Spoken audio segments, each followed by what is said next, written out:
When you're learning a language, sometimes it's not the really complex grammar that trips you up, is it? No, definitely not always. It's more those everyday moments, like just saying hello to someone or asking a simple question, maybe buying something. You feel like you should know how, but you get stuck. Absolutely. And it's because those seemingly simple interactions, they actually have these um, hidden rhythms, these kind of predictable flows and phrases that just make communication work smoothly. Right. It's like there's an underlying structure you need to grasp. Exactly. Think of them less as just words and more as like little mini rituals. They have patterns, things people expect you to say, unspoken rules almost. Getting those down, that's what really unlocks being able to just talk. And that's pretty much our mission today, isn't it? We're doing a deep dive. We are. We've got this source material. It's a document, really, that's just packed with examples of these fundamental English dialogues. Yeah, it's like a set of blueprints for common situations.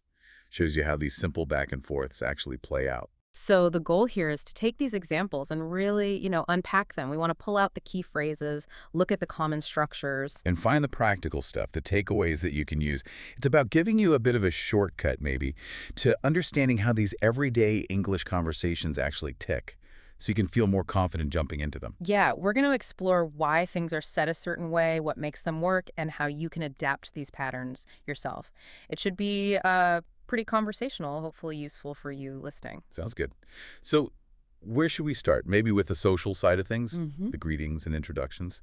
Perfect. Let's jump right in there. The source actually calls this first part the social dance greetings, introductions, and catching up, which feels right. It really is the starting point, isn't it? Just making that initial contact. It absolutely is ground zero, like you said. Yeah. And the very first conversation in the source, greeting a friend, it shows this so clearly. Starts super simple. Yeah, just hi, Tom, or hello, Sarah. Nothing complicated there. It's just a signal. Exactly, a marker. You see them, you acknowledge them, you show you're open to chatting, sets a friendly tone straight away. And then immediately after, you get the classic, how are you? Ah, yes, the standard. And this is such a perfect example of what linguists sometimes call phatic communication. Right, phatic, meaning. Meaning, the main point isn't really to get a detailed report on their health or feelings, you know? Yeah, you're not expecting a doctor's note. Exactly. It's more like social glue. It's this ritual question that just shows you're acknowledging the person, opening the channel for a proper conversation. It's kind of the verbal handshake, isn't it? And the source gives those standard expected replies. I'm fine, thanks. Or I'm good. And they are almost automatic, aren't they? Unless you're maybe talking to a really close friend Yeah. and they know you've been going through something, you generally don't launch into a big story right then. No, you stick to the simple, usually positive response that keeps things moving. Precisely. It's part of that expected pattern. Now, once you've done that little politeness dance, the conversation in the source moves on. It goes to something a bit more, well, specific, but still very common for catching up. Asking about recent stuff, like the weekend. How was your weekend? Yep. And that's a great prompt, right? Because weekends are this shared block of time where people often do something or maybe nothing specific. In the dialogue, one person says, it was great, I went shopping. And the other one, they had a quiet weekend, stayed home, relaxed. And here's where you see why even these simple dialogues are so useful.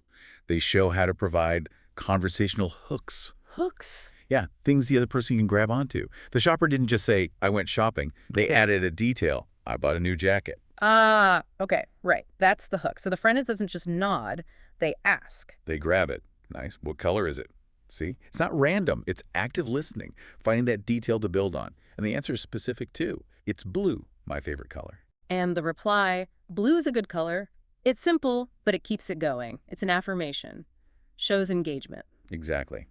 And the other person, the one with the quiet weekend, they also give details. Yeah. Watch TV and read a book, not just relaxed. Which naturally gives the first person something to ask about, too. What book did you read? Again, it's that turn-taking based on the information given. Right. And the answer, a mystery story, provides yet another hook. And the friend uses that to find common ground. I like mysteries, too. Bingo. That simple statement, we have similar taste. And the agreement, yes, we do. That's huge for building rapport. It shifts the conversation from just facts like, I bought a jacket, to finding an actual connection. It's really interesting how much social work is happening under the surface of these, like, really basic exchanges. Isn't it? You've got the greeting, the politeness ritual, sharing a small detail, following up on it, finding that common ground.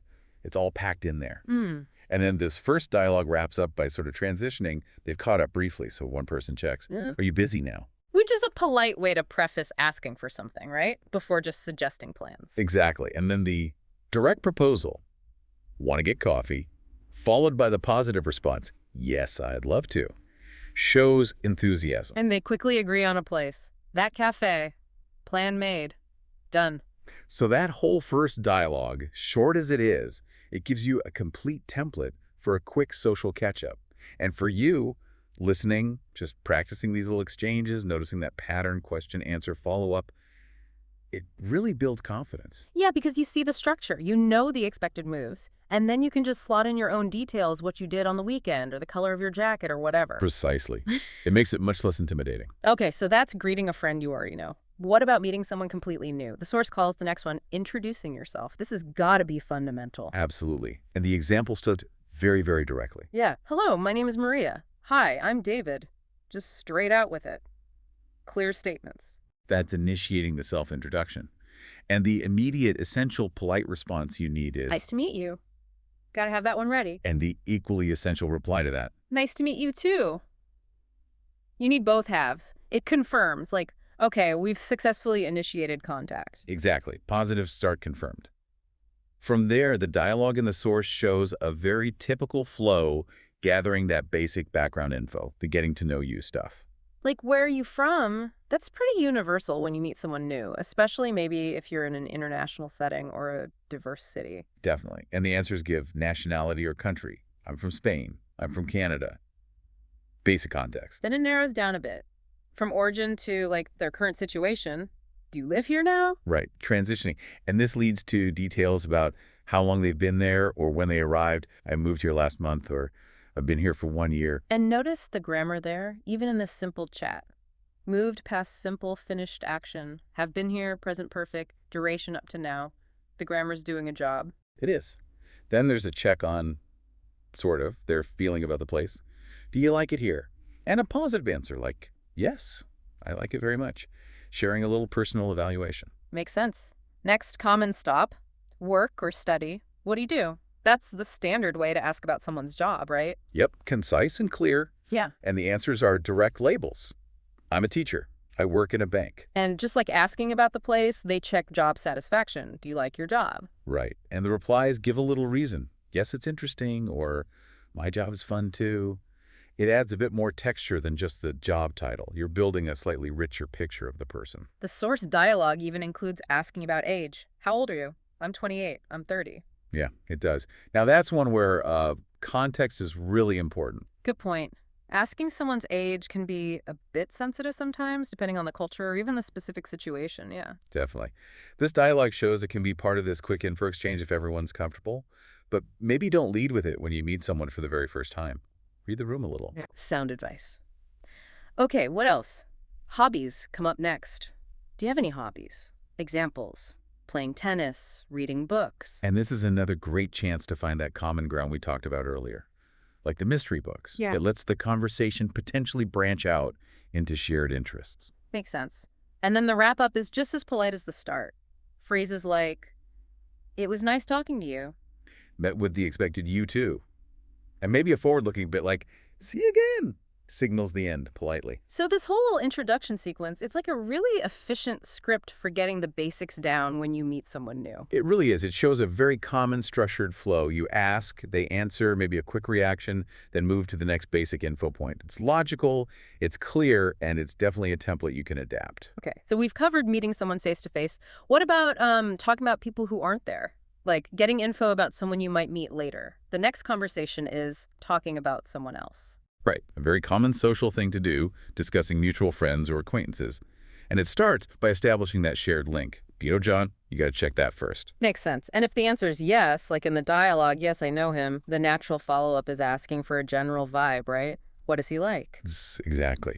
And notice, that's asking about personality or character, not looks. The answer here is a simple, positive judgment. He is very nice. Then it shifts to the physical stuff. Is he tall? Yes, he is tall. What color is his hair? His hair is black. Even details like glasses. Does he wear glasses? No. No glasses. It's like systematically building a picture. It is a visual profile. Yeah. Then it moves into personal life details. Marital status. Is he married? Yes, he is married. And family. Does he have children? Yes, one son and one daughter. And crucially, they add more detail about the kids. How old are they? They are 5 and 7. That makes it much more concrete, doesn't it, than just saying he has kids. Absolutely.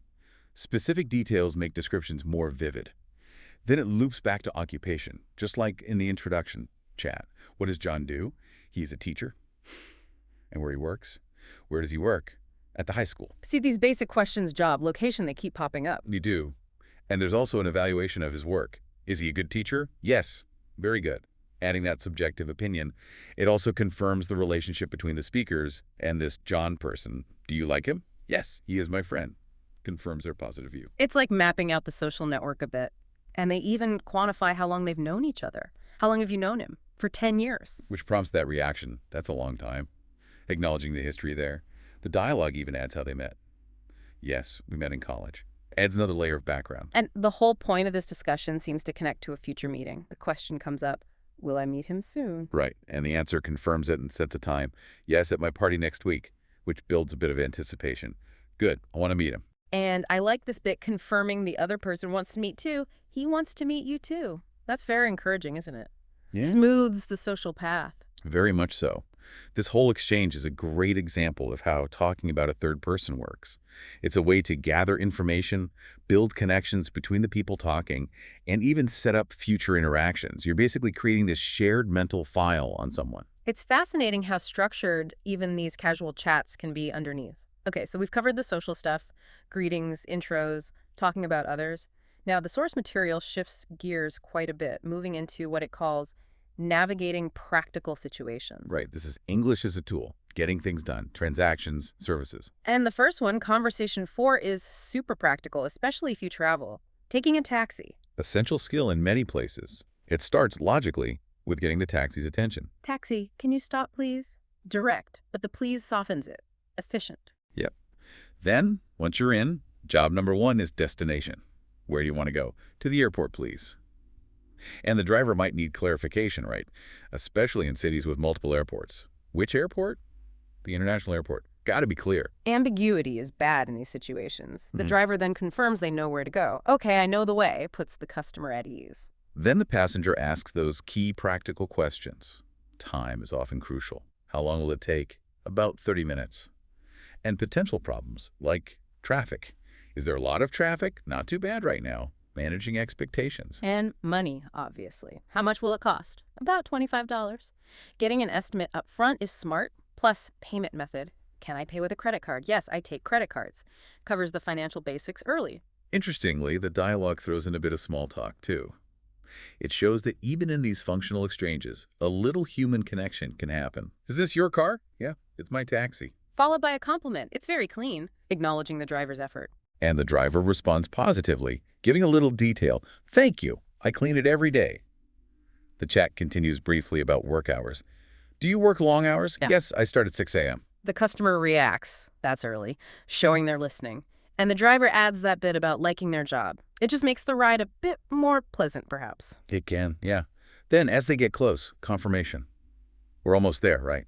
Yes, just 5 more minutes. Setting expectations for arrival. And thanking for the service. Thank you for the ride. Standard politeness. You're welcome. The transaction itself at the end. Driver states the exact fare. That's $23.50. Customer pays. Here's $25. And that common phrase for tipping, keep the change. Right. Not universal, but very common in some places. And final pleasantries related to why the customer is likely at the airport. Have a good flight. Thank you. This conversation really lays out the whole process, doesn't it? From hailing to paying. Essential phrases for using a taxi. Very clear. Definitely. Okay, sticking with practical situations, next up is conversation 7. Buying clothes. Another classic retail scenario. Right. This usually starts with the staff offering help, yeah. Can I help you? Typically. And the customer states their need clearly. Yes, I need a new shirt. Direct request. Then the staff needs info to help. Size is key. What size do you wear? I wear medium. And maybe preference, like color. What color do you like? I like blue or green. Narrows it down. The staff then finds something based on that. We have this blue shirt, and often adds a little positive comment. It looks nice. Price comes next, crucial info. How much is it? It's $25. Trying clothes on is standard. Can I try it on? The staff says yes and gives directions. Yes, the fitting room is there. Simple instruction. Then comes the feedback after trying it. How does it fit? The customer gives their evaluation. It's too big. This is vital info for the staff. So the customer asks for an alternative. Do you have small? Staff confirms and provides it. Yes, here's a small blue shirt. They might add something encouraging, like take your time. Then the customer confirms the better fit. This fits much better. And the staff might reinforce that decision with another positive comment. It looks good on you. A little nudge, maybe. Once the decision is made, I'll take it. Then the practicalities. Where do I pay? At the counter over there. And checking payment options again. Do you take credit cards? Yes, we take all cards. The interaction winds down with, thanks for the assistance. Great. Thank you for your help. Standard reply. You're welcome. And that typical retail closing question. Anything else? Customer confirms. No, just the shirt today. Final pleasantries follow. Enjoy your new shirt. Thank you. Have a nice day. You too. It's a very neat little script for buying clothes. Covers all the steps. It really does. Another common practical situation, especially for travelers, is checking into a hotel. Conversation 10 covers this. Checking into a hotel. This one often uses slightly more formal language. Right, a bit more professional maybe. Starts with the formal welcome. Good evening, welcome to our hotel. Guest responds simply, thank you. Guest states their purpose clearly and formally. I have a reservation. Tells the staff exactly what's happening. Staff needs to verify. What is your name? My name is John Smith. Then they check. Let me check. Yes, I see it. Confirmation the room is ready. Is my room ready? Yes, your room is ready. Then the key info for the guest. What room number? Room 304 on the 3rd floor. Precise location details. The guest might ask about specific features they care about. Does it have a window? Staff confirms and adds a positive detail. Yes, with a nice view. Guest reaction. Great. Then clarifying essential services. Breakfast is a big one. Is breakfast included? Yes, breakfast is from 7 to 10 a.m. Note the time range. And asking where. Where is the breakfast room? On the 1st floor. Practical stuff for the stay. Checkout time, another critical piece is info. What time is checkout? Checkout is at 11 a.m. Manages expectations for leaving. And Wi-Fi. Almost everyone asks about Wi-Fi now, right? Is there Wi-Fi? Yes, free Wi-Fi everywhere. But the crucial follow-up is... But the password. What's the password? The password is Hotel123, essential detail. Yep. Asking for directions within the hotel is common too. Where's the elevator? Just around that corner. And understanding room access. Do I need a key card? Yes. Here's your key card. Receiving the key is the final step of check-in, really.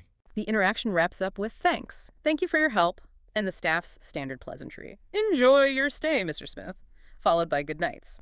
Again, a very clear sequence covering the specific questions and info needed for a hotel check-in. Very structured. Yeah. Okay, one more in this practical section. Conversation 13, renting a car. Another common transaction requiring clear communication. Starts with stating the need. Hello, I want to rent a car. Staff acknowledges, of course. Then straight into the key details. Duration. For how many days? For 3 days. Preference, like size.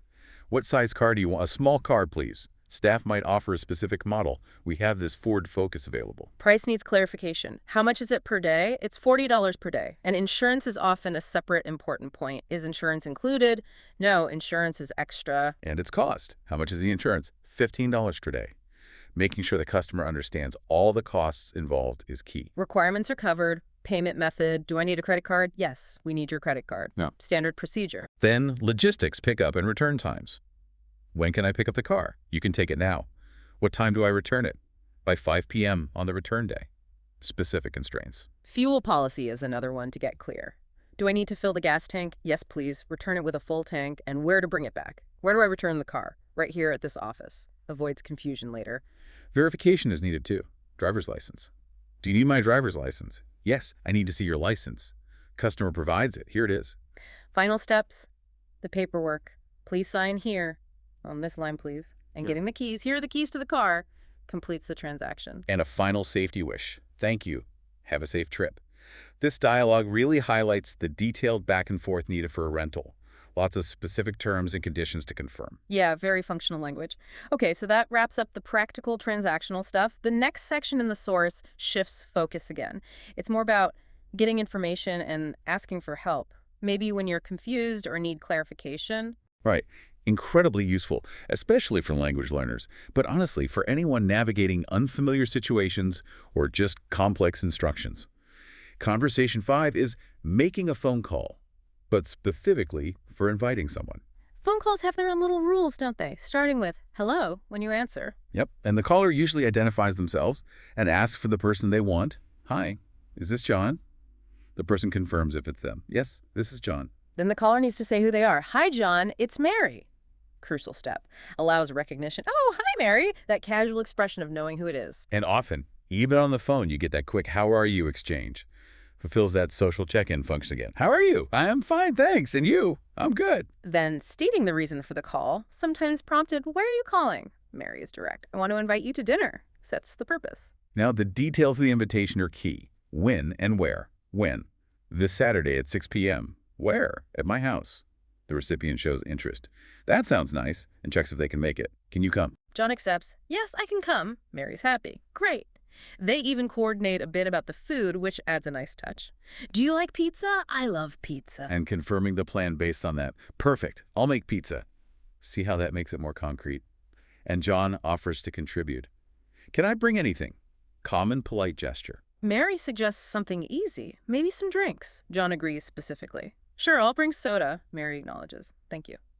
Final logistics, check the address. Do you need my address? Yes, please. Mary gives it clearly. It's 123 Main Street, John confirms. Got it.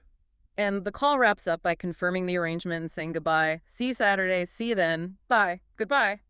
It's a really good template for making an invitation over the phone. Covers all the bases. Definitely. Now, a slightly different kind of information gathering comes up in Conversation 6. Asking for clarification. This happens all the time, right? You just don't catch something. Oh yeah, to everyone. Starts with getting attention politely. Excuse me. Then the direct request for repetition. Can you repeat that? The example given is directions. Yes, turn right at the corner. But maybe you were sure which way.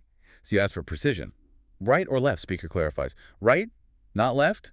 Listener confirms understanding. Thank you. Just a little micro loop to fix the confusion. Asking about distance is common too. How far is it? About 2 blocks. Repeating the info can help confirm. 2 blocks, that's not far, speaker confirms. Yes, it's very close. Repeating shows you're processing it. Names are easy to miss here. What's the name again? Central Park Restaurant. And if it's still unclear, asking for spelling is totally okay, even essential sometimes. Can you spell that? Centralpark. And thanking them again. Don't hesitate to ask for spelling. Good advice. What about understanding words? The dialogue has asking about cost. Is it expensive? But expensive means different things to different people. Exactly. So the other person asks for clarification on the question. What do you mean by expensive? The asker defines it. More than $20 per person. Now the speaker can give a useful answer relative to that. No, about $15 per person. Listener reacts. That's good. Negotiating meaning. And times. AM PM can be tricky. What time does it open? Maybe the speaker didn't hear the question. Sorry, what did you ask? What time does it open? They give the time. It opens at 11 a.m., asking about closing. And it closes. It closes at 10 p.m. But here's a classic confusion point the source includes. The listener doesn't get the PM part. I don't understand 10 p.m. Ah, right. So the speaker clarifies using simpler terms. 10:0 at night, listener confirms. Now I understand. Thank you. Problem solved. The whole interaction ends politely. You're welcome, offering further help. Anything else? No, that's all. Final thanks. Thanks for your help. Friendly close. No problem. This dialogue is gold because it gives you the phrases for those moments of confusion. Essential toolkit. Totally agree. Okay, building on asking for info. Conversation 12 is asking for recommendations. Super useful if you're new somewhere. Definitely. And it starts by setting that context. Excuse me, I'm new here. Signals why you need help. The response is welcoming. Welcome. Can I help you? Yes. First request, a common need. Where's a good restaurant? The response gives a suggestion and general location. There's a nice one on Main Street. Then checking specifics. Type of food. What kind of food? Italian food. Adding a positive comment helps. Very delicious. Price level's important too. Is it expensive? No, it's quite reasonable. A quick thanks. Thank you. Then moving on to another, need coffee. Any good coffee shops? Yes, try Coffee Corner nearby. Distance is key. Is it far from here? No, just 2 blocks away. Checking walkability. Can I walk there? Yes, it's a short walk. Very practical questions. Next, a bookstore. What about a bookstore? There's one next to the coffee shop. Good news for the asker. Perfect. checking if it has what they need. Do they sell English books? Yes, they have many English books. Specifics matter. Asking about leisure now parks. Any nice parks around here? City Park is very beautiful. If it's further away, asking about transport. Can I go there by bus? Yes, bus number 5 goes there. And the crucial follow-up for bus travel. Where's the bus stop? At the end of this street. Gotta know where to catch it. The conversation wraps up with comprehensive thanks for all the suggestions. Thank you for all your help. Standard reply. You're welcome. Final check. Anything else? No, that's all for now. Signals the end of the requests. And final pleasantries wishing them well. Enjoy your time here. Appreciative response. Thanks. Have a nice day. And the reciprocal. You too. This dialogue is a great model for how to ask for various recommendations and get the details you need, location, distance, specifics, blueprint for exploring. Absolutely. Okay, we've hit social basics, practical tasks, and getting help. The final section in our source material is about talking about yourself and your life. These feel a bit more personal, maybe, building connections beyond just transactions. Exactly. Sharing a bit more. Conversation 8 is a very common one. Asking about someone's day, that daily check-in. Starts with those standard questions. Hi, how is your day? Simple, positive reply. It was good. And immediately asking back, how about yours? Keeps the ball rolling. The other person was busy. My day was busy. Which invites follow-ups, right? Why busy? Precisely. So they ask for details. What did you do today? One person worked. I worked all day. The other went to school. I went to school. Simple answers, but they open doors. For the worker, they ask about the job specifics. Where do you work? I work in a store. And satisfaction. Do you like your job? Yes, it's nice. I meet many people. Gives a reason. The listener encourages. That sounds good. For the student, they ask what they study. What do you study? I study English. See? Very relevant for our listeners. This is a conversation you might have. And acknowledging the challenge. Is it difficult? Sometimes. But balancing it with enjoyment. But I like it. Captures that reality of learning. And a very relatable topic. Food. Did you eat lunch? Sharing specifics. Yes, I had a sandwich. The other had pizza. I had pizza for lunch. And the reaction to pizza shows shared taste again. Pizza is delicious. Yes, I love pizza. Simple agreement builds that little connection. Finally, they look ahead briefly to the evening. What'll you do tonight? One plans TV. I will watch TV. The other plans family time, asking back. You. I will call my family. A nice comment on that. That's nice. And it ends with well wishes and confirming the next meeting. Have a good evening, you too. See you tomorrow. So this covers daily routines, work study, meals, near future plans, all very standard, comfortable chat topics. Definitely. And building on that study theme, Conversation 9 is specifically talking about English study. Highly relevant if you're learning. Starts by confirming the shared interest. Do you study English? Yes, I study English. Then asking about duration. How long have you studied? For 6 months now. Gives context. Just like asking about a job, they cover the experience. Is it difficult? Sometimes, but I enjoy it. That balance again, where they study. Where do you study? At a language school. How often? How often do you go? 3 times a week. Shows commitment. Homework reality check. Do you have homework? Yes, every day. Then identifying specific challenges. This is key for learners. What's the hardest part? Speaking is difficult. And the other person validates that feeling. I agree. Speaking is hard. Finding solidarity. They contrast it with an easier skill. Reading is easier for me. Allows comparison, sharing experiences. Study methods come up. Do you watch English movies? Yes, with subtitles. Evaluating the method, that's a good way to learn. Adding another, I listen to English songs too. Just walking around. Well, the conversation just continues as you walk. It's a simple but really effective way to find that immediate common ground or just to understand what the other person's up to in that moment, their context. And speaking of common ground or maybe reconnecting, the sources also show how people start talking when they haven't seen each other for a bit. Ah, yes, catching up after some time apart. This is where we see those classic phrases, isn't it? Like, long time no see. And nice to see you again.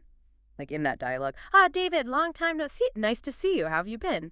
I'm good. Nice to meet you again too, David. It's very neat, very concise. It feels like those phrases, long time no see, they're like instant signals, aren't they? They really are. Long time no see immediately says, hey, I recognize it's been a while. And it usually implies, pleasure that you've bumped into each other. Yeah, it feels warmer somehow than just a plain hello, if you know it's been ages. It acknowledges your shared history, maybe. Absolutely. It flags that relationship context. And then after that acknowledgement, the conversation just naturally flows into catching up. Right. Which, as we see in that other example, long time, Oh, let's see, what are you doing here? Oh, hi. Yeah, same as you. I expect just shopping can lead straight back into talking about what you're doing right now. Exactly. Same kind of question as where are you going? But now it's framed within that context of reconnecting after a break. So these building blocks, the greetings, asking about what people are doing, the phrases for reconnecting, they form this kind of essential social toolkit. Yeah, the infrastructure for conversation. They establish the connection, show you're ready to talk, and give you immediate ways for the conversation to actually develop. Okay, so that covers the initial pleasantries. Now moving on. Section 2 seems to shift gears quite a bit, doesn't it? It gets much more practical. It really does. This section is all about, well, navigating practical problems and making requests. It's the getting stuff done part of everyday talk. Right, so dealing with things breaking, losing stuff, needing help with something. Making plans, arranging appointments, buying things, all that practical real-world activity. And the sources show people directly asking for help, stating the problem clearly. Yeah, like, my laptop suddenly stopped working. Can you help me fix it? It's very clear. Here's the problem. Here's the request. Or did you see my mobile phone? Yeah. Problem, lost phone, implied request, help me find it. Or the more formal one, asking for directions in a store. Could you please tell me where the section for laundry stuff is? Specific information needed to do something. And these examples, they don't just show how people ask for help, but also how others respond. That's key. People offer help, like, let me see. Or they ask questions to understand better. Like, what happened? Yeah. Or, have you tried to restart it? Mhm. Clarifying questions. Or they suggest solutions. Try your coat pockets. Maybe you put it in your pocket, offering potential answers.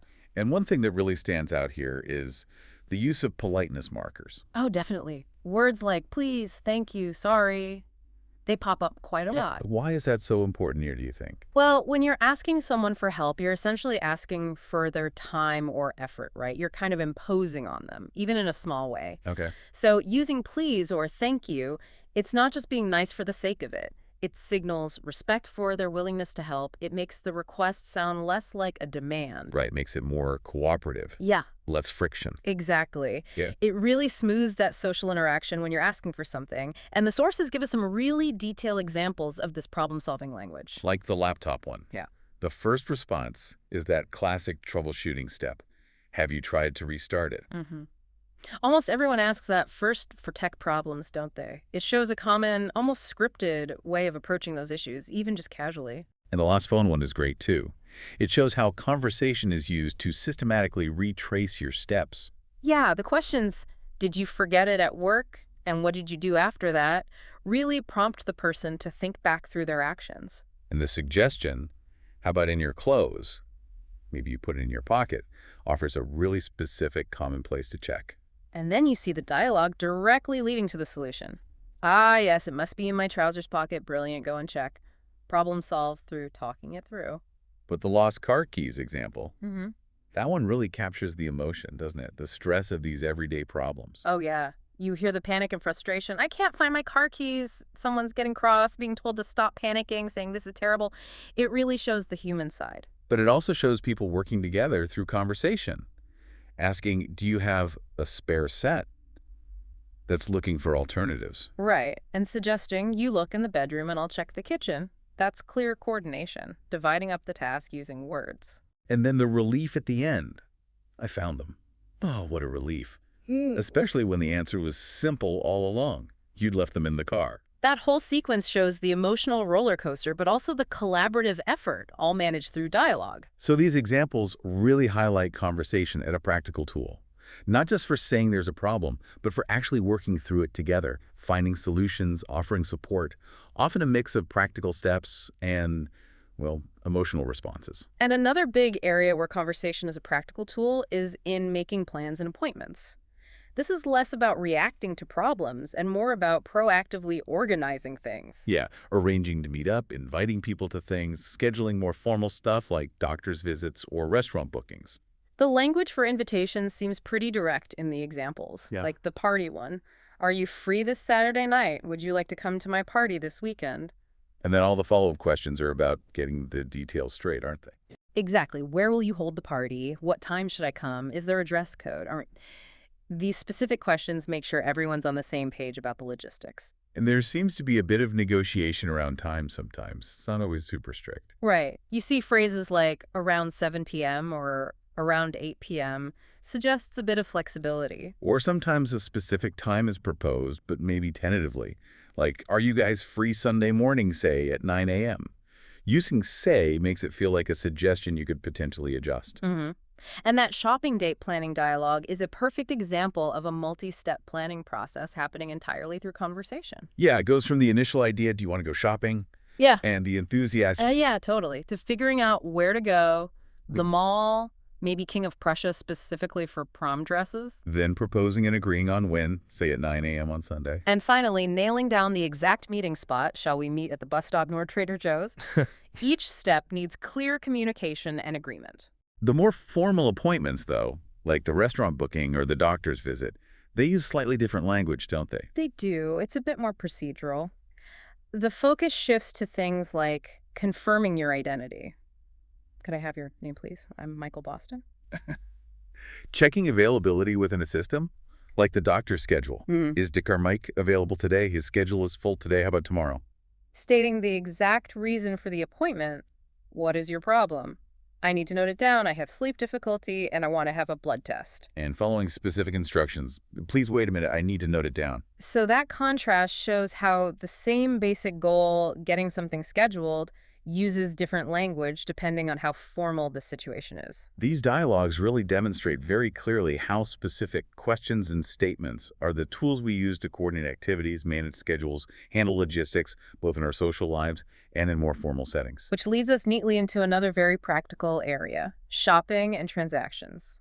Core everyday stuff. Yeah, the sources have some clear, functional examples of buying and selling things in shops. The basic actions are captured very directly, aren't they? Asking for what you want.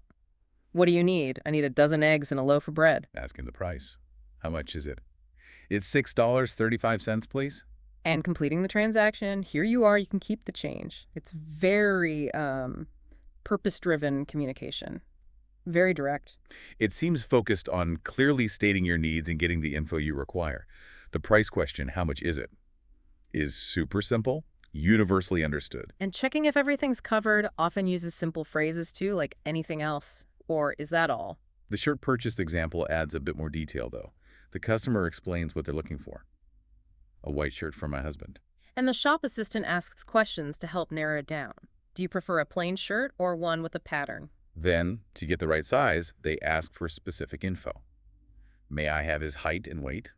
He is 5.77 feet tall and 165 pounds heavy. Right. And based on that, the assistant makes a recommendation using descriptive language. Okay, then this one best material among all size will fit him great. And the customer's decision is just simple and direct. Great, I will take this one. And there's also that little example of someone asking a friend to buy things for them. Can you help me buy something? Sure, what do you need to buy? I need a pack of sugars, some chilies, and ginger. Again, very straightforward listing of items needed. So yeah, these examples really show that functional, direct, often quite transactional language that we use when we're buying things. It's all about identifying the item, maybe specifying details, finding the price, and making the exchange. Okay, let's shift gears again. Section 3 takes us into more personal territory, discussing feelings, health, personal situations. Right. This is where conversation moves beyond just the functional or the social rituals, isn't it? It starts touching on how someone is actually doing, their well-being, their emotions. And talking about health issues is a big part of this section in the sources. We see examples of people describing symptoms, others showing concern and suggesting what to do. The symptom descriptions are quite direct. I have a stomach ache. And the follow-up questions try to gauge severity. Does it hurt a lot? Yes, it does. Or probe for more details. Did you throw up? Yeah. And that the vocabulary is specific to common problems. Stomach ache, throw up, food poison, fever, vomit, pain, burning. People use the right words for what they're feeling. And showing concern is key here, too. Phrases like, are you feeling okay? Or just noticing something like, you look so pale, can open up that conversation about health. Shows empathy. And the advice given varies.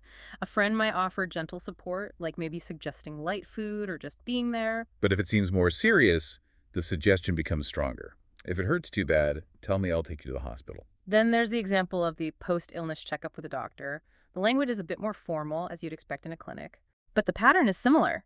The doctor asks specific questions about symptoms. No fever, good. Do you still vomit? And the patient describes how they're feeling now. Not really, only sometimes, but it feels like it is still burning. The doctor gives some reassurance. It's okay, it will take some days. And discusses the next steps, like when the patient might go home. When can I go home, doctor? I'm afraid you still have to be here in a few days. So these examples show the practical language we use when health is the main topic, both in casual support between friends and in more structured chats with a doctor. And sometimes the conversations go even deeper emotionally, like that snippet about dealing with a breakup. Ah, yeah, that one's quite raw. It shows language used to express real sadness. It starts with noticing the physical signs. What happened, Laura? Your whole face is swollen, and the direct answer, I cried all night. That immediately prompts the what's wrong question. And the reason is stated plainly. I broke up with my boyfriend yesterday. The response is immediate sympathy. Oh, I'm so sorry for you, Laura. Then finding out the cause involves asking, but why? And the answer is painful. He cheated on me. And the friend's reaction is strong validation and support. Oh, girl, he doesn't deserve you. It's very clear language of solidarity. And the suggestion for coping is a common one, isn't it? Let's go out and enjoy some fresh air. You will feel better. Trying to shift the focus. Offer a distraction. That dialogue really shows how conversation is used to process difficult emotions, to seek and receive support, and to express empathy during a tough time. There's also the discussion about sleep difficulties, which happens in a doctor's appointment setting again. Yes, another example of using specific language to describe a personal, ongoing health issue to a professional. The patient explains the problem clearly. It's so difficult for me to fall asleep, and indicates it's chronic. It has been a few years. Then the doctor starts asking targeted questions to understand possible causes, focusing on lifestyle factors. Right, like asking about children. Do you have children? Yes, I have 2 kids. How old are they? And sleeping arrangements. Do you sleep with them? Yes, I sleep with one, and the smaller is sleep in the crib. These questions are designed to uncover habits or circumstances that might be affecting sleep. It shows how specific questions gather information for diagnosis or advice. And the doctor's advice is a direct behavioral suggestion based on that info. I suggest you should try to sleep in a separate room alone for at least 1 week. And the patient mentions having tried something similar before. Yes, I did try one day and still couldn't sleep, which is also part of the information gathering. It shows it's an ongoing process of trying things. So all these conversations in Section 3, they really show how we use language to talk about our internal states, physical health, emotional feelings, especially when we need understanding, support, or professional help. Okay, let's move into Section 4. This one focuses on social dynamics and relationships. So how people navigate friendships, conflicts, romance, all through conversation. Right. And there's a really detailed example here about a conflict between friends. Seems to be about a crush. Yeah, that's right. And it starts with a third person noticing something's off and bringing it up. How does that happen? The person asks, what's wrong with Selena and you? Why didn't you guys sit next to each other at lunch today? So an observation leads to asking about the conflict. And the response is pretty strong, isn't it? Shows they're really upset. Oh, yeah. Very direct, emphatic language. I'm done with her. We have nothing to talk to each other about. Sets a clear stance. And they explain their side of the story. Recounting their version of what happened and their interpretation. I had a crush on a boy. I told Selena about it. She was suddenly angry and told me to stay away from him. And the language shows suspicion about the friend's motives. I think she wants to steal him from me. Which led to an angry reaction. So I yelled at her and I told her that she knew nothing about me. It really lays out the hurt, anger, suspicion involved. And the friend listening then probes a bit, points out the communication breakdown. Yeah, asks, why didn't you listen to her reasons? And the answer is telling, well, I was angry. Shows how emotion got in the way of talking it through. So the advice given is all about communication. Pretty much. Focused on talking it out and considering other possibilities. I think you guys should explain everything to each other. Perhaps she just wanted to prevent something bad from happening, suggesting maybe there was a misunderstanding. Yeah, the person seems to consider it. Yeah, you're right. So that whole snippet is a great example of how complex friendship issues involving things like jealousy and anger get discussed, and how advice often centers on improving communication and seeing the other person's perspective. And staying on the theme of relationships, The sources also touch on dating and romance scenarios. Yeah, so several bits and pieces about how attraction and potential relationships are discussed. It shows how people describe potential partners, right? Like for the blind date. Mm-hmm. The description focuses on positive traits, both looks and personality. He is very handsome, very friendly face, bright smile, beautiful blue eyes, and smooth skin. And specific physical details are mentioned as a plus, linked to preference. He is 6'3". I know you like tall guys as well. So it's kind of selling the potential date, Then there's the discussion about how to approach a crush. Friends giving advice. which ranges from general pep talks like, you have to step out of your comfort zone, bro. To suggesting a really specific, maybe slightly crazy plan. Right. Create a situation like dropping something on her shirt, apologizing, and asking for her contact info to make it up to her. That's quite a strategy. Does it work? Well, the follow-up conversation, the coffee incident, reveals it didn't, which is actually quite insightful How so? because the friend who suggested it is initially shocked. How was it, man? Did you succeed? No, oh my God, why? Your plan was perfect. You couldn't have failed. And then they analyze why it failed. Exactly. The analysis is pretty blunt. Dropping coffee and someone wearing a white t-shirt is not a good idea. She will think you had the intention to harm her. It gives direct feedback on why the tactic backfired, highlighting how it could be misinterpreted. It also captures the disappointment, doesn't it? I thought she and I were meant to be. In facing the rejection, it seems like she rejected me immediately. But then, in sharp contrast, there's that other scenario, the unexpected connection. Yeah, where someone approaches Andy directly. Right. Excuse me, are you an Andy from the business department? Yes, I am. I really want to exchange trans accounts with you. Very direct, totally unprompted, and it works. And the reaction is pure joy, isn't it? Using that idiom, I'm on cloud 9. Exactly. And the friend's response flips instantly from analyzing failure to celebrating success. I think you've just found your fate, and Quinny, congrats, man. And offering encouragement for the next step. Do you think I should text her? Definitely, bro. Girls love that type of boyfriend. So taken together, these snippets give a really interesting window into how attraction, shyness, making a move successfully or not, and all the feelings around it get talked about among friends. It's a mix of playful advice, analysis, sympathy, and excitement. Okay, let's shift to section 5. This covers some really core parts of daily life: work, study, and living situations. Lots of everyday chat happens here. Absolutely. Starting with jobs and promotions, the sources show some simple ways people check in about work and share good news. Like asking, how is your new job going? And getting positive responses like, it's great, I'm just a bit busy. Or describing colleagues as very friendly and nice to me. And the supportive reactions are pretty standard too, aren't they? It sounds like a great working environment, or I'm very happy that you love your new job, just positive reinforcement. And sharing news about a promotion is straightforward. How about yours? I'm doing well, I just got a promotion. Followed by equally clear congratulations. Oh, congratulations, you always work so hard. Shows those common patterns for professional updates and mutual support. Now, a much more detailed set of examples comes from university life and roommates. This covers a lot, from moving in to dealing with major problems. It starts with the basic introduction. Hi, I'm Marshall. I guess I'm your new roommate. Hi, I'm sort of nice to meet you. Simple enough. But then they quickly get down to practicalities, don't they? Establishing whose side is whose. This is my side, and that will be yours. Asking about majors. What is your major? Shows the practical needs driving that first chat. But what's really insightful, I think, is that later conversation where Marshall and Ted proactively discuss expectations. That's crucial for living together. Yeah, they cover a lot there, dividing the space, agreeing on decoration style. What is your style? I'm in the funky retro style. How to handle chores. We will split the chores equally. Rules about guests. How do you feel about guests? I have a girlfriend, if you're okay with it. It's study habits. How do you like to study? I like listening to music. I like studying in silence. Okay, we can schedule our study time differently. Even future plans, like holidays. That detailed chat really shows how important proactive communication is when you share a space. They're using language to set boundaries, agree on rules, manage differences before they cause problems. Yeah, like figuring out the study time thing. And the tone seems optimistic initially, doesn't it? Decorate the room together will be so much fun. Sure, I'm cool with that. They're starting off on a positive note. Which makes the contrast with the other roommate's story even starker. the one Mike tells Lucas about his difficult roommate. Oh, yeah.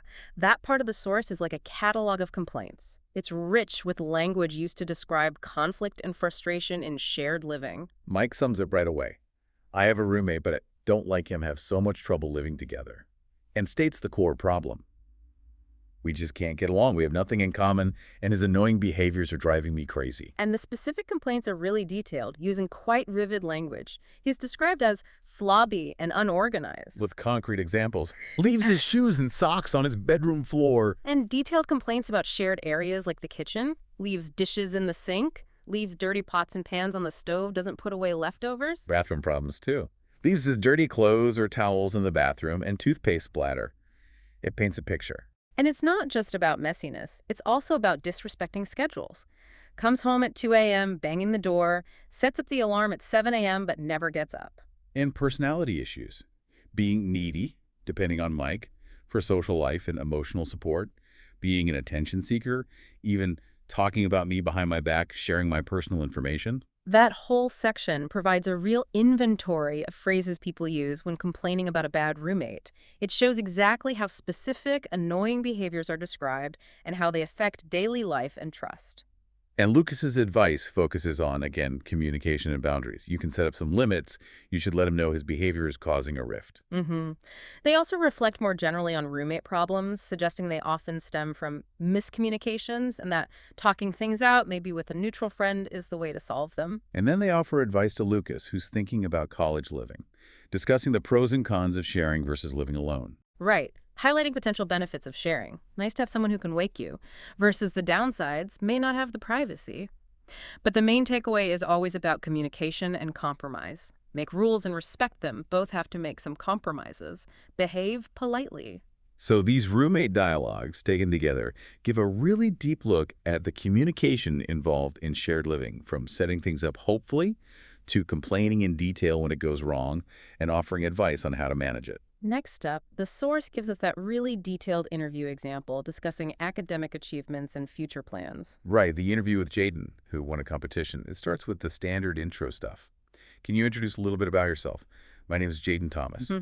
And explores his background, why he chose the school, Hmm. taken care of by all the college staff. It even gets into relationships, like his favorite teacher, Mrs. Johnstone, is she a chemistry teacher? Yeah. Yeah. And a personal story about her, invited to her Christmas party. Shows how personal bits weave into academic chat. And sharing the news involves thinking about how others will react. Has she been told? Not yet. Probably she will be so proud of you.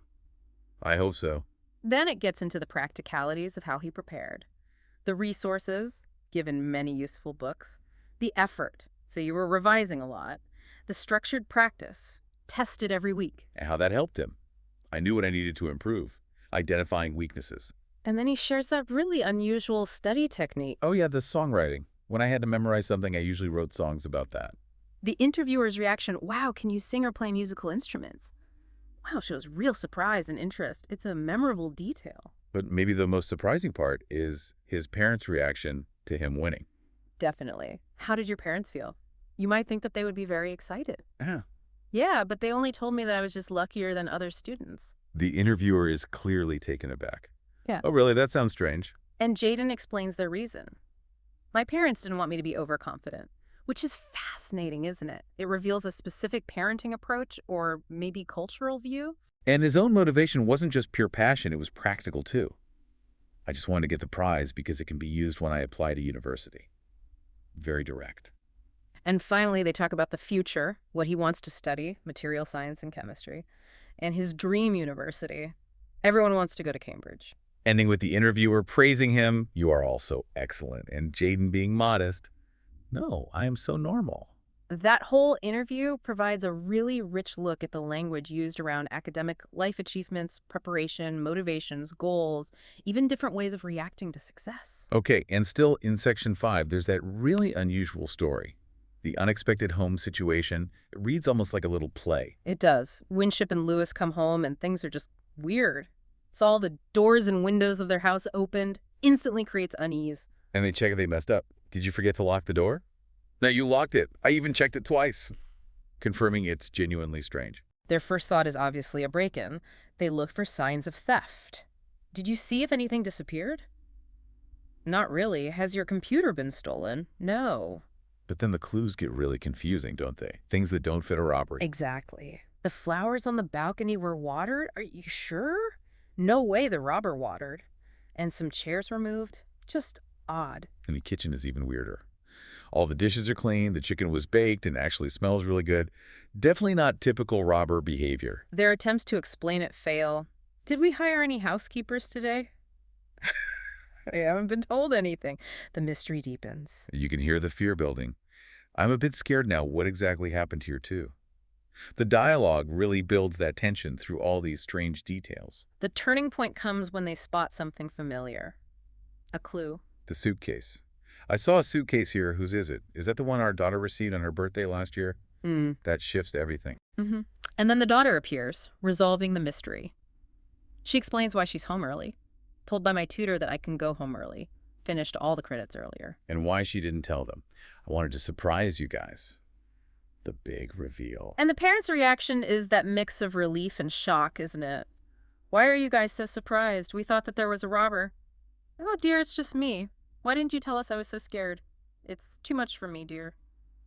From fear to relief to a mild telling off. That whole dialogue is a fantastic mini-narrative. It uses conversation to build suspense, show confusion, investigate clues, and finally resolve a big misunderstanding caused by a surprise. Right, let's broaden out again. Section 6 takes us into exploring the world travel and holidays. Lots of examples here of people discussing travel plans, dreams, and past trips. It's like a really common topic. Yeah. People talk about summer holidays, visiting family overseas, planning group trips, even honeymoons. And the reasons for travel vary, too. Visiting grandparents in Canada, just relaxing on Miami Beach, seeing festivals in Spain, sightseeing in London, or celebrating a honeymoon in Paris or maybe Asia. And the list of places mentioned is huge. Canada, San Francisco, Miami, mountains, Spain, London, Thailand, Korea, Japan, Paris, Italy, Germany, France, Sweden, Australia, Atlantic City. It really shows how much travel is on people's minds. And the dialogues capture the feelings around travel, too, like envy. You're so lucky I will have to stay at home during summer. Or excitement about traveling together. I really want to travel with all of you. I agree, sure, I'm so excited about it. And just generally acknowledging that traveling is a very interesting activity. That group travel planning chat really shows the back and forth of deciding where to go. Someone suggests Miami. But someone else points out they've been there twice already, suggesting maybe somewhere new, like the mountains. Shows a preference for novelty. Then Spain comes up with a specific attraction of the bullfighting festival, and London, focusing on sightseeing opportunities like the Tower or the Harry Potter tour, they talk through the options and agree on London. And the honeymoon planning shows that negotiation within a couple, doesn't it? One person wants Paris, seeing it as romantic. But the partner wants something new, suggesting Asia instead, like Korea or Japan. And the first person considers it. That's not bad. I think it's quite a good idea. Yes, so I am thinking of it. Balancing different desires. So these conversations really show the language used to express what you want from a trip, suggest places, weigh up the pros and cons, and eventually agree on a destination. And beyond just planning, the sources are full of people talking about specific travel experiences, recounting the details. Yeah, sharing what they actually saw and did. San Francisco is noted as so far away. Canada was visited before, but maybe not explored much. Spain has the bullfighting festival. London has specific sites like the Tower of London and the Warner Brothers studio tour behind the scene of Harry Potter films. Very specific attractions. Asian destinations get described with cultural or sensory details. Thailand is Golden Pagoda's land and street food paradise. Germany's Berlin linked to the Berlin Wall and Brandenburg Gate. Paris is a wonderful city with the Eiffel Tower, Louvre Museum. Japan gets quite a lot of detail. The beauty of cherry blossoms, landmarks like Tokyo Tower and Mount Fuji, cultural stuff like wearing a kimono, and especially the food, Japanese cuisine. Freshness, sushi, shabu-shabu. Atlantic City described by its beaches for surfing and swimming, watching the sunset, and eating seafood like lobster and grilled oysters. People use descriptive words like very beautiful scene, sounds so great, amazing place, wonderful city to share their impressions. And sometimes a lasting impact is mentioned, like getting addicted to shabu-shabu after Japan, specific memorable detail. These bits really show how we use language to share travel memories, recommend experiences, and convey what a place felt like. And finally, within travel, the sources touch on the practicalities. rules and problems, specifically planes and luggage. right? Like the keep your seatbelt on dialogue. It highlights a specific safety rule on a plane. It explains the reason. We haven't reached a certain height for the plane to be stable. It also points out the need to listen for updates. Please pay attention. Our captain will announce it. Shows how instructions are given and explained. And the lost luggage one details that stressful situation, stating the problem clearly. My baggage didn't come out. I've been waiting for it for so long. And the process for reporting it. Giving passport and flight number. May I have your passport or flight number, please? And resolving confusion about the reclaim number. Your baggage reclaim number is number 4. Oh, 4! I saw 3 on the board. Highlighting a common issue information changing. There was a change after, maybe you didn't notice. And how it's sorted out by checking and confirming. So these show that functional communication needed for travel-specific situations, like safety rules or problem-solving with lost items. Okay, so the last section, section 7, seems to bring us back to learning and language itself, doesn't it? Connecting this whole deep dive back to the source's potential purpose. Yeah, it seems that way. The source material actually includes the phrase, everyday English conversations practice easy, just as a title or label. Right, which kind of suggests that these conversations we've been dissecting are maybe intended as practice material. That seems a reasonable interpretation. And if you think about it, the examples do often fit that description of easy everyday English. They mostly use common words, fairly simple sentences, direct questions and answers, covering topics that are immediately relevant for everyday life. So it links what we've analyzed back to someone potentially using this to improve their own English for these kinds of situations. Exactly. Then there's that other slightly odd thing in the source structure. The passive voice title. Yeah, the title that just says the passive voice, but then the conversation that follows is that detailed interview with Jaden about winning the competition. Which, as we discussed, is all about his experiences and plans, not about grammar rules. Right. So based only on what's provided in the source, it looks like the main focus is on showing practical language use in natural dialogue. Even if a grammar term appears as a label, the actual content is the conversation itself. The interview is just a good example of practical English chat. Whatever grammatical features it might or might not contain aren't the focus of the dialogue itself. It seems to emphasize the practical use of language over explicit grammar talk, at least in these examples. Okay. But the source does explicitly show some really important communication strategies, doesn't it? Things crucial for making sure you understand each other. Oh, definitely. Clear examples of asking for clarification when you didn't hear or understand something properly. Using phrases like, could you repeat that? Or how do you spell it? Essential tools, really. And repeating information back to confirm it, especially with details like phone numbers. That back and forth in the phone number example. Wait, can you repeat that? Okay, 0774. And then correcting the mistake. No, the last number is 1, not 5. Yeah. That ensures accuracy. Mm-hmm. And also signaling when you have understood. Using phrases like, okay, I got it, or, oh, I got it, closes the communication loop. So these examples show that good communication isn't just about talking, is it? It's also about listening actively, checking understanding, confirming details, practical skills for clearer conversations. Especially when specific information, names, numbers, addresses is involved, those strategies prevent errors. Right.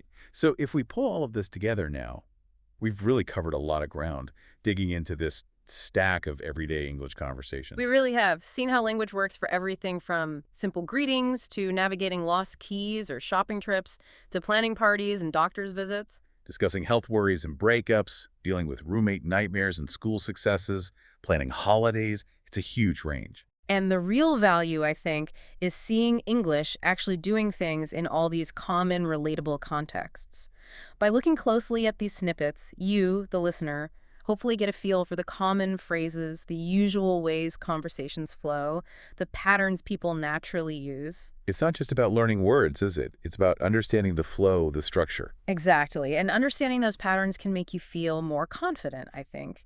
You can anticipate what might come next or have a better idea of what to say yourself in similar situations. It makes you a better communicator, maybe a better listener, too. It takes it from abstract rules to how English actually works day to day. Getting things done, sharing things, just connecting with people. Shows that even in really simple chats, there are often these underlying structures and strategies being used. Absolutely. So as we finish up this deep dive, maybe here's something to think about. Mm-hmm. Just how much is packed into these short, everyday exchanges? Mm-hmm. All the information, the emotion, the planning, the relationship work. Yeah, it's quite incredible when you stop and think about it. And what else might be going on? Maybe things unsaid, conveyed through tone or Mm. body language, things obviously not captured just a transcript. Yeah, What might be happening beneath the surface? that's a great point. These snippets are just the words. So the final thought for you, listening. What small details, what unspoken cues, maybe what hidden intentions might you be missing in the everyday conversations happening around you? It's a reminder, isn't it, that even the most casual chat can have hidden depths.